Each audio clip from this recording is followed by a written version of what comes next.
Ennaku zino kyangu nnyo okusanga abantu nga bali ku speed, nga badduka bagamba tugenda ku kyoto gindi oba kyoto gindi, wasanga ku speed mwana ngenda ku lusozi ku kyoto.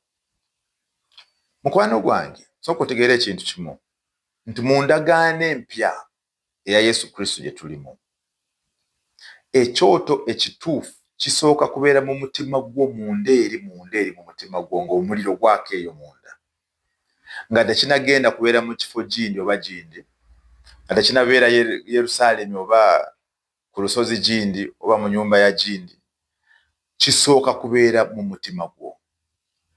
Yokaana 4:21 Yesu addamu omukazi oli gwe yasaba amazzi ku luzzi, n'amugamba, Yesu n'amugamba nti, omukyala, nzikiriza ekiseera kijja kye batalisinziza kitaffe ku lusozi luno newankubadde mu Yerusaalemi.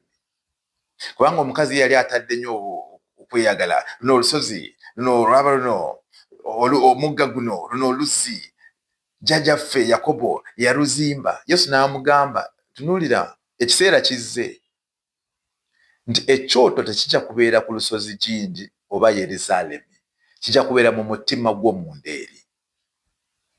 Kati nga tonagenda ku lusozi gindi ne gindi, nga tonagenda mu kyoto kya gundi ne gundi, ekyoto ky'omu mutima gwo kyaka kitya? Waliyo ekyoto munda eyo ky'owulira mu mmeeme eyo nti waliyo enjala, waliyo ennyonta ey'okusoma ekigambo kya Mukama, waliwo ennyonta ey'okutambula naye mu butukuvu, waliwo ennyonta ey'okwagala abooluganda, waliyo ennyonta ey'okuwulirako abalala oyo Yesu gwe wasenza, okiwulira munda eri.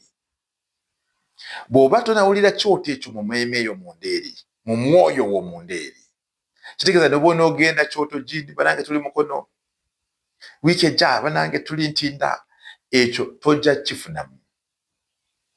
Ekyoto ekituufu mu ndagaano empya, mukwano gwange, kitandikira eri munda mu mmeeme eyo.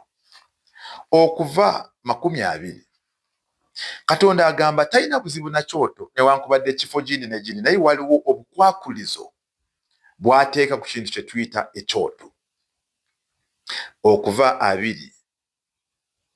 2:24 onkoleranga ekyoto eky'ettaka, bw'atyo bw'agamba Mukama. Kitegeeza nti talina buzibu na kyoto. Naye bw'ogenda mu 2:5 agamba era bw'onkolera ekyoto eky'amayinja, tokizimbyanga mayinja amayooyoote oba agatemebbwa, kubanga bw'okissaako ekyuma kyo kiba tekikyasaanira. Kati ejjinja ettuufu ye Yesu Kristo.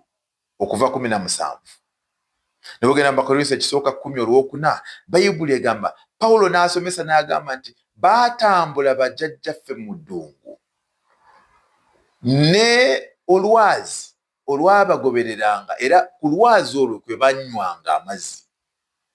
Era bw'ogenda mu Kuva 17 Musa n'akuba olwazi ne muvaamu amazzi ne banywa. N'ogenda mu Kubala 20 Musa yali alina okwogera eri olwazi amazzi gaveemu, ye n'akuba amazzi ne gavaamu. Kati olwo lwe lwazi Kristo. Kati bw'agamba nti ononkoleranga ekyoto mu Kuva 2:25 nti tokikozesa mayinja mayooyoote oba agatemeddwa, kyategeeza nti bw'obanga okuza Yesu mu kaguruupu ako k'oyisa ekyoto, toteekako bibyo. Ayina okuba Yesu original, okusinziira ku kigambo kye n'okusinziira ku kulungamya kw'Omwoyo Omutukuvu. Bw'oteekawo enkola kola obukwakulizo obwo butaliiyo obwo, kati ekyo ekyoto kiba nga tekikyasaanira. Mulokole, nga tonadduka kugenda ku kyoto gindi ne gindi, tukaanyiza nti ekyoto ekituufu kisooka eri munda mu mmeeme eyo. Noonya ekyoto ekituufu. Mukama akuwe omukisa.